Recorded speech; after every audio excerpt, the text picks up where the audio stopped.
Hello दोस्तों, एक बार आपका फिर से स्वागत है मेरे यूट्यूब चैनल ओवरऑल क्लासेस में। मैं हूं तुषार गुप्ता। आज हम बात करने वाले हैं क्लास 9 के थर्ड चैप्टर के बारे में, जिसका नाम है ग्रेविटेशन। तो चलिए स्टार्ट करते हैं।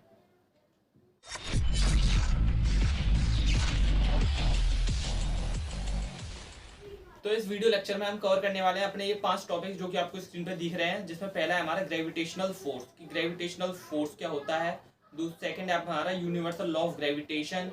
थर्ड हम जानेंगे ग्रेविटेशनल कांस्टेंट के बारे में। फिर हम जानेंगे ग्रेविटेशनल फोर्स जो कि हमारे स्मॉल ऑब्जेक्ट्स और बिग ऑब्जेक्ट्स में लगती है उनके बारे में। और हम जानेंगे ग्रेविटेशनल फोर्स जो कि हमारे पूरे सोलर सिस्टम को जिसने होल्ड कर रखा है उसके बारे में आज हम इस वीडियो में जानने वाले हैं। तो चलिए स्टार्ट करते हैं पहले टॉपिक ग्रेविटेशनल फोर्स से। तो सबसे पहले जानते हैं ग्रेविटेशनल फोर्स होती क्या, उसकी डेफिनेशन के बारे में जानते हैं। The force with which two objects attract each other is called gravitational force. ऐसा फोर्स जिससे कि दो ऑब्जेक्ट्स एक दूसरे को अपनी तरफ आकर्षित कर सके, अट्रैक्ट कर सके, उसे हम बोलते हैं ग्रेविटेशनल फोर्स। ग्रेविटेशनल फोर्स को डिफाइन किया हमारे सर इसाक न्यूटन ने, जिन्होंने न्यूटन के 3 लॉ भी दिए थे। उन्होंने ही, सर इसाक न्यूटन ने ही ग्रेविटेशनल फोर्स को भी डिस्कवर किया। उन्होंने इसको डिस्कवर कब किया? एक बार वे अपने घर में बैठे हुए थे, घर में कहा, गार्डन में बैठे हुए थे एक पेड़ के नीचे, और वो पेड़ जो था वो एप्पल का पेड़ था। ठीक है, तो क्या हुआ, वे बुक पढ़ रहे तो एक एप्पल उनके सिर के ऊपर आके गिरा।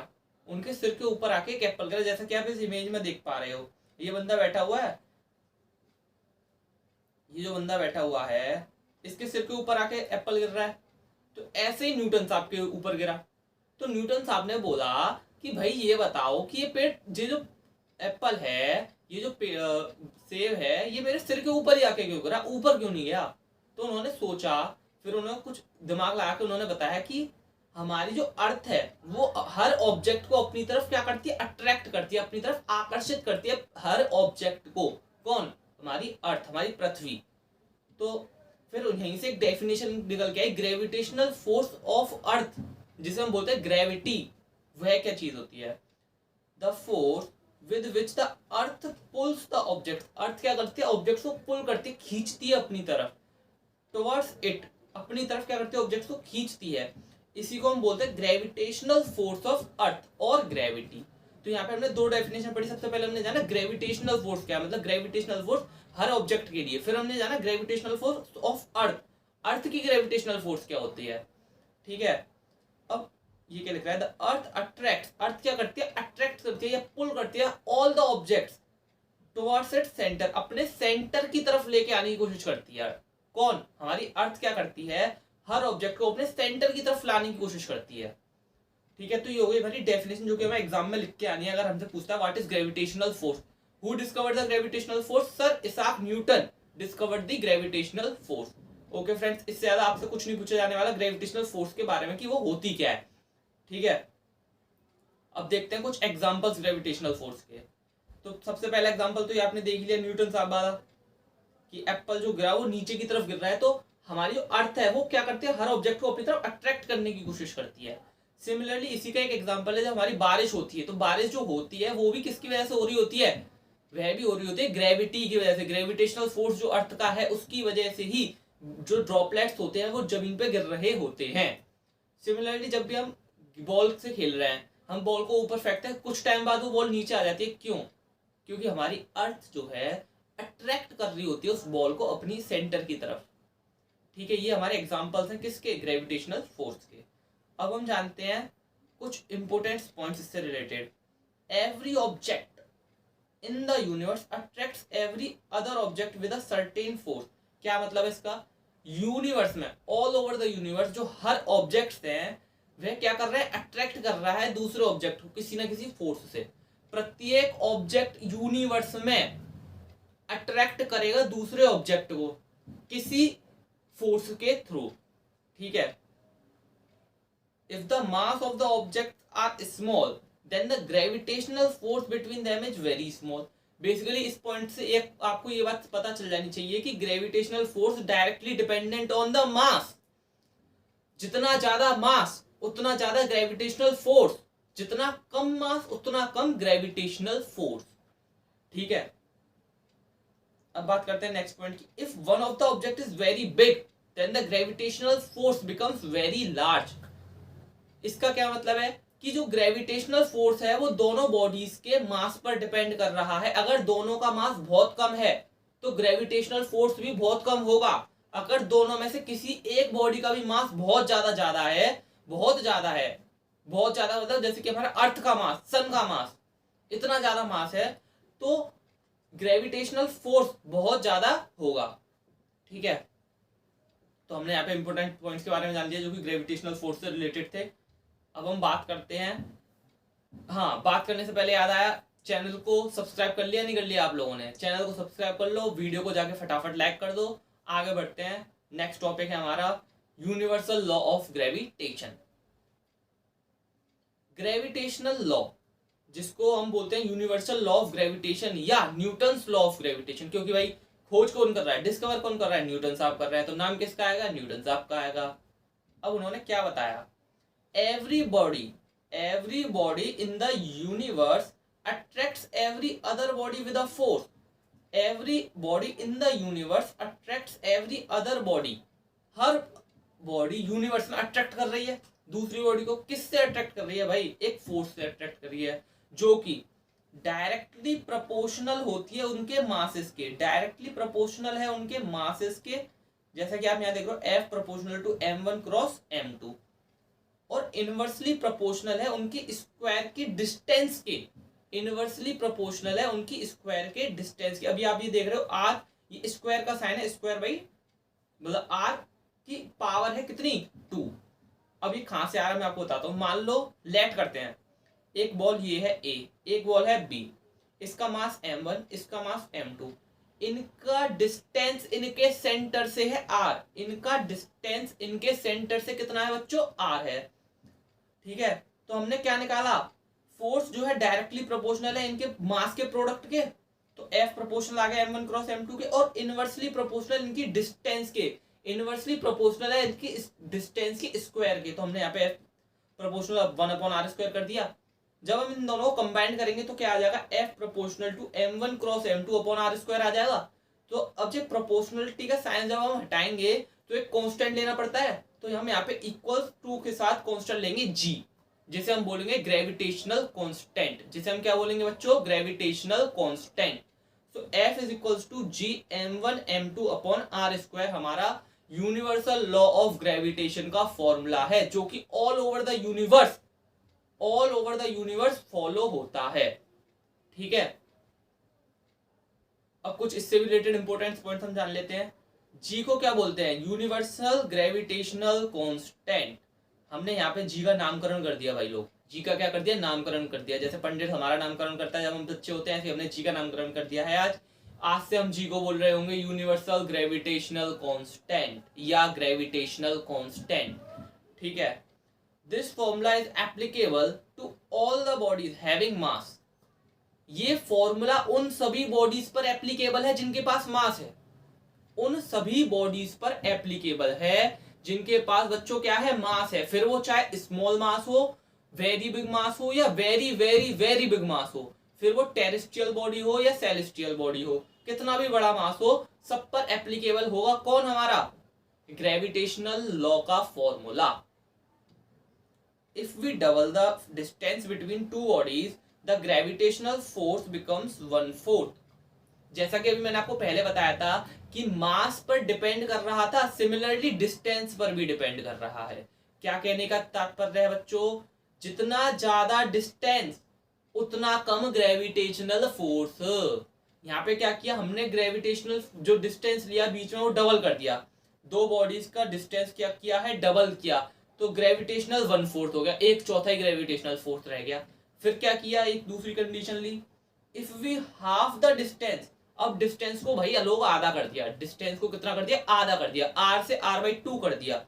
तो जो हमारा अब ग्रेविटेशनल फोर्स कितना होगा, अब ग्रेविटेशनल फोर्स होगा हमारा 4 टाइम्स, 4 गुना ग्रेविटेशनल फोर्स बढ़ गया। जितना ज्यादा पास ऑब्जेक्ट रखे होंगे उतना ज्यादा उनमें ग्रेविटेशनल फोर्स होगा, और जितना ज्यादा मास होगा उतना ज्यादा ग्रेविटेशनल फोर्स होगा।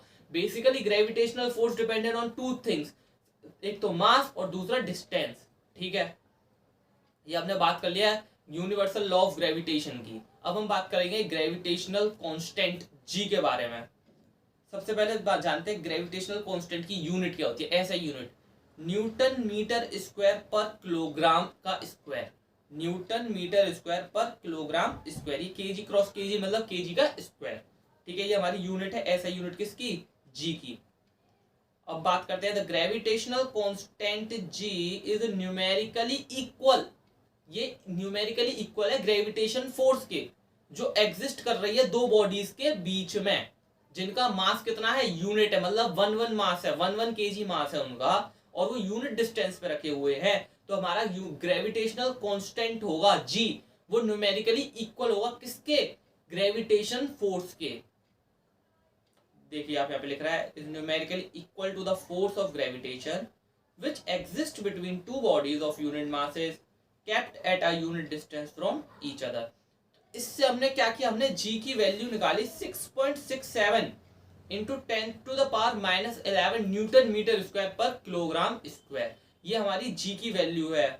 किसकी वैल्यू बच्चों, g की वैल्यू है। जब भी हम क्वेश्चंस न्यूमेरिकल सॉल्व करेंगे आगे वाले लेक्चर्स में आपके, तो हम g की वैल्यू क्या लगाएंगे, 6.67 इंटू 10⁻⁻11 न्यूटन मीटर स्क्वायर पर किलोग्राम स्क्वायर। ठीक है, और देखिए एक बात और, ग्रेविटेशन फोर्स जो होता है वो एक वेक्टर क्वांटिटी है। कैसी क्वांटिटी है, वेक्टर क्वांटिटी है। Magnitude as well as direction, magnitude के साथ डायरेक्शन भी होगा किसमें, ग्रेविटेशन फोर्स में। वेक्टर क्वांटिटी के बारे में अगर अभी तक नहीं बताया, आई बटन पे जाओ, लिंक दे रखी है, वहां से वेक्टर क्वांटिटी स्केलर क्वांटिटी के बारे में जान लो। अब बात करते हैं gravitational force between objects of small and big size. Gravitational force, कौन सा force, gravitational force small objects में और बड़े बड़े ऑब्जेक्ट्स में, इसके बारे में हम जान रहे हैं। अब देखो इस पहले केस लेते हैं भाई, बॉडीज जो है बहुत छोटी छोटी बॉलों के में लेके चल रहे हैं। ठीक है, सपोज किया, लेट किया, दो बॉल हैं 1 केजी की दो बॉल हैं, 1 किलो की दो बॉल ले ली। Each are placed with their centres 1 metre apart, 1 metre के डिस्टेंस पे रखी अपने सेंटर से। They attract each other with a force given by, सबसे पहले फॉर्मूला लगाया F equals to Gm1 m2 upon r square. G की वैल्यू पता है 6.67 इंटू 10⁻⁻11 न्यूटन मीटर स्क्वायर पर किलोग्राम स्क्वायर। अब m1 का वैल्यू हमने कितनी ले रखी है बच्चों, 1 किलोग्राम। m2 की कितनी, 1 किलोग्राम। डिस्टेंस कितना लिया है, 1 मीटर लिया है। तो फोर्स क्या आ गया, 6.67 इंटू 10⁻⁻11 न्यूटन आ गया। अब ये फोर्स, ये बताओ आप, बहुत ज्यादा बहुत कम है, बहुत ज्यादा फोर्स है या बहुत कम फोर्स है, ये बहुत मिनिमम फोर्स है, बहुत ही कम फोर्स है ये, क्योंकि 10 की पावर -11 हो रहा है बच्चों। तो throw the various objects on this earth attract one another constantly, मतलब कि ये कहने का मतलब है कि हर ऑब्जेक्ट अर्थ पर एक दूसरे को क्या कर रहे हैं, अट्रैक्ट कर रहे हैं, एक दूसरे को अट्रैक्ट कर रहे हैं। अब जैसे कि ये मेरा पेन है, ये भी पेन अट्रैक्ट कर रहा है मेरे इस लैपटॉप की स्क्रीन को, बट इन दोनों के बीच में जो फोर्स है वो बहुत ज्यादा मिनिमम है, बहुत कम फोर्स है, जिसकी वजह से हमें पता नहीं चल पा रहा है कि ये एक दूसरे को अट्रैक्ट कर रहे हैं। They do not cause any motion, इनमें कोई मोशन नहीं होता, क्योंकि जो ग्रेविटेशनल फोर्स ऑफ अट्रैक्शन है उन दोनों के बीच में वो बहुत ज्यादा ही क्या है, स्मॉल है, बहुत ज्यादा ही कम है। अगर दो बॉल्स रखी हुई हैं तो हम देख सकते हैं वो एक दूसरे को अट्रैक्ट तो कर रही हैं, बट हमें पता नहीं चल रहा, वो मोशन ही नहीं कर रही भाई, क्योंकि जो ग्रेविटेशनल फोर्स है वो बहुत ज्यादा मिनिमम है। वो जो ग्रेविटेशनल फोर्स है वो बहुत ज्यादा मिनिमम होने की वजह से ये हमें कोई मोशन पता नहीं चल पा रहा है उन दो बॉल्स के बीच में। ठीक है, अब हम बात करते हैं बिग बॉडीज की, जिनका साइज बहुत ज्यादा बड़ा है, जैसे कि अर्थ, सन, मून, इनके बारे में बात करते हैं। When both the objects are very big, having very large masses, then the gravitational force of attraction between them becomes extremely large, अगर दो बॉडीज हैं जिनका मास बहुत ज्यादा है और उनका जो डिस्टेंस है उन दोनों के बीच में वो भी बहुत ज्यादा है, डिस्टेंस भी ज्यादा, मास भी ज्यादा, तो फोर्स भी कैसा आएगा, बहुत ज्यादा, फोर्स भी कैसा आएगा, ज्यादा। ठीक है, तो इससे हमें पता चलता है कि जो बिग साइजेस की बॉडीज होती हैं उनमें अट्रैक्शन फोर्स बहुत ज्यादा होता है, जिसकी वजह से हमारा जो पूरा सोलर सिस्टम है वह चल पा रहा है। किसकी वजह से, ग्रेविटेशनल फोर्स की वजह से हम चल पा रहा है। जो हमारा अगला टॉपिक आने वाला है उसमें हम सोलर सिस्टम के बारे में ही पढ़ेंगे। ग्रेविटेशनल फोर्स जिसने क्या कर रखा है, पूरे सोलर सिस्टम को अपने साथ होल्ड करके रखा है। अब हम उसके बारे में जानते हैं। If force is needed to make an object move in a circular orbit is called centripetal force. किसी भी ऑब्जेक्ट को सर्कुलर ऑर्बिट में घूमने के लिए एक फोर्स की आवश्यकता होती है। किसकी आवश्यकता होती है? एक फोर्स की आवश्यकता होती है। उस फोर्स का नाम होता है सेंट्रीपिटल फोर्स। क्या नाम होता है उसका? Centripetal force. इसके बारे में मैंने आपको पार्ट 1 चैप्टर 1 मोशन में पढ़ाया था, जिसमें हमने पढ़ा था सेंट्रीपिटल फोर्स और सेंट्रीफ्यूगल फोर्स के बारे में। ठीक है, तो काइंडली उसको जाके भी जरूर देख लेना, जिससे कि आपको सेंट्रीपिटल फोर्स के बारे में पता चल जाएगा। ठीक है, अब बात करते हैं नेक्स्ट पॉइंट की, the gravitational force between the sun and the earth which keeps the earth in uniform circular motion around the sun. अब सुनो, एक सन है हमारा, एक अर्थ है हमारी। ये अर्थ जो है सन के चारों ओर घूम रही है, सर्कुलर ऑर्बिट में घूमती रहती है। किसकी वजह से घूम रही है ये हमें पता चल गया, भाई ये ग्रेविटेशनल फोर्स की वजह से घूम रही है। ये जो ग्रेविटेशनल फोर्स जो सन लगाता है, ये जो सन है, ये जो ग्रेविटेशनल फोर्स लगा रहा है हमारी अर्थ पर जो सन ग्रेविटेशनल फोर्स लगा रहा है, वह प्रोवाइड करता है सेंट्रीपिटल फोर्स।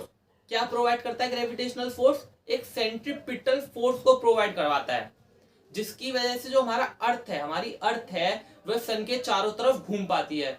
सिमिलरली हमारे जो प्लैनेट्स होते हैं, जैसे कि अर्थ है और जो मून है, अब हम कंडीशन लेते हैं अर्थ और मून की। अभी हम बात कर रहे थे सन और अर्थ की, अब बात कर रहे हैं अर्थ और मून की। सिमिलरली अर्थ और मून, अर्थ का जो ग्रेविटेशनल फोर्स है वो मून को क्या प्रोवाइड करा रहा है? एक सेंट्रीपिटल फोर्स प्रोवाइड करा रहा है, जिसकी वजह से क्या हो रहा है, मून अर्थ के चारों तरफ रोटेट कर पा रहा है कंटिन्यूअसली। ये सब किसकी वजह से हो रहा है? ग्रेविटेशनल फोर्स की वजह से हो रहा है। सिमिलरली जैसे अर्थ करता है, ऐसी सारे प्लैनेट्स जो अर्थ के चारों तरफ घूम रहे हैं एक ऑर्बिट में, वह भी किसकी वजह से हो रहा है? ग्रेविटेशनल फोर्स की वजह से हो रहा है। तो हम ये कह सकते हैं कि जो हमारा ग्रेविटेशनल फोर्स है उसने पूरे सोलर सिस्टम को होल्ड करके रखा है, पकड़ के रखा है पूरे सोलर सिस्टम को ग्रेविटेशनल फोर्स ने। क्योंकि भाई यहाँ पे तो छोटी छोटी बॉडीज है, बट सोलर सिस्टम में बड़ी बड़ी बॉडीज है, टेरेस्ट्रियल बॉडीज, सेलेस्टियल बॉडीज है, बड़ी बड़ी स्टार्स हैं, प्लैनेट्स हैं, तो उनके बीच का ग्रेविटेशनल फोर्स भी बहुत ज्यादा है। ठीक है, अब नेक्स्ट पॉइंट पढ़ते हैं। The tides in the sea formed by the rising and falling of water level in the sea are due to gravitational force of attraction which the moon and the sun exert on the water surface in the sea. अब भाई जब सन है, moon है, अर्थ है, तीनों चीजें हैं। अर्थ में क्या भरा हुआ है? पानी भरा हुआ है। अर्थ में क्या है? वाटर लेवल बहुत ज्यादा अर्थ का। जब सन और मून हमारे अर्थ पर ग्रेविटेशनल फोर्स लगा रहे होते हैं, या हमारा अर्थ सन मून पर ग्रेविटेशनल फोर्स लगा रहा होता है, तो जो वाटर लेवल है वो थोड़ा बहुत ऊपर नीचे होगा, वाटर लेवल हिलेगा नहीं हिलेगा, जिसकी वजह से हम दिन में देखते हैं कि हमें टाइड्स जो आती हैं वाटर मतलब सी में, जो हम टाइड्स देखते हैं वो किसकी वजह से आ रही होती है? वो आ रही होती है ग्रेविटेशन फोर्स की वजह से, सन और मून की। ठीक है, यहाँ पे हमने जान लिया है ग्रेविटेशनल फोर्स का जो इफेक्ट है हमारे पूरे सोलर सिस्टम पर, और ग्रेविटेशनल फोर्स से हमारे अर्थ पर क्या इफेक्ट पड़ रहा है उसके बारे में हमने यहाँ पे जान लिया है। Thank you for attending this lesson. अब हम नेक्स्ट वीडियो जब हम देखेंगे, जो इसका नेक्स्ट लेक्चर आएगा, उसमें हम जानेंगे केपलर्स लॉ ऑफ ग्रेविटेशन के बारे में, केपलर्स के लॉस के बारे में अगली वीडियो। तो काइंडली चैनल को सब्सक्राइब कर लीजिएगा, वीडियो को लाइक कर दीजिएगा और दोस्तों के साथ शेयर कर दीजिएगा। Thank you so much.